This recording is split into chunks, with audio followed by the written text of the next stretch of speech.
Hello there, my dear friends and fellow travelers in this vast and fascinating world of news. Today, I'm here to take you on a journey through some of the most compelling international stories that have been unfolding over the past few days. As always, I'll do my best to guide you through these complex issues with clarity, elegance, and perhaps a dash of charm. First off, let's delve into the ongoing conflict between Russia and Ukraine. It's been a while since we've seen any significant developments, but recently there's been a glimmer of hope on the horizon. Ukrainian President Volodymyr Zelensky has been calling for a ceasefire with Russia, and he's even taken a bold step by challenging Putin to meet him in Turkey. This is a move that suggests a genuine desire for a peaceful resolution to the conflict that has been ravaging the region for over 3 years now. Now, you might remember that former U.S. President Donald Trump has been involved in this narrative too. He's been advocating for a 30-day unconditional ceasefire between Russia and Ukraine, and he's even threatened sanctions if this doesn't happen. It's interesting to note that Zelensky and several NATO leaders have been in talks with Trump about this very issue, and they've expressed readiness to begin direct peace talks with Russia if a ceasefire is agreed upon. However, Putin hasn't accepted the ceasefire proposal outright, though he has indicated a willingness to engage in direct talks. This development is significant because it represents one of the first times in a long while that both sides have shown any real willingness to negotiate. If these talks do happen, it could be a crucial step towards ending the war, but it's also important to remember that talk is cheap and actions speak louder than words. The real challenge will be in ensuring that these talks translate into tangible results on the ground. Moving on from Eastern Europe, let's take a look at the South Asian region, where India and Pakistan have recently agreed to a ceasefire.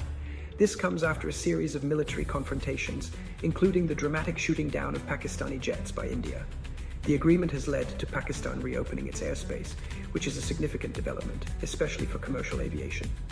There are also whispers of potential diplomatic dialogue between the two nations, which could be a positive step towards de-escalation. It's always heartening to see nations that have been at odds for so long take steps towards peace. The history between India and Pakistan is complex and often fraught with tension, but if they can find common ground and work towards a more peaceful relationship, it could have profound implications for regional stability. In other news, former President Donald Trump has been making headlines again, this time by praising the recent trade talks between the U.S. and China. He's described these talks as friendly and constructive, which is quite a contrast to some of the rhetoric we've heard in the past. It's always a good sign when two major global powers can sit down and have meaningful discussions, especially when it comes to trade.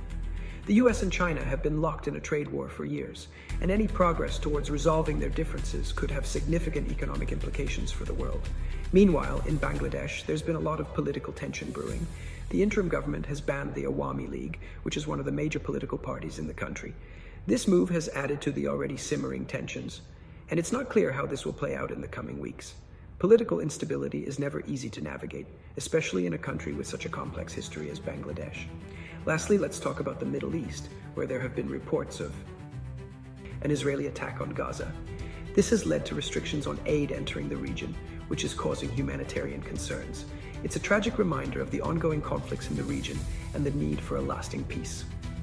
As we wrap up today's journey through international news, I want to invite you all to engage with us. If you enjoyed this monologue or have any thoughts about these stories, please do like, comment, and subscribe.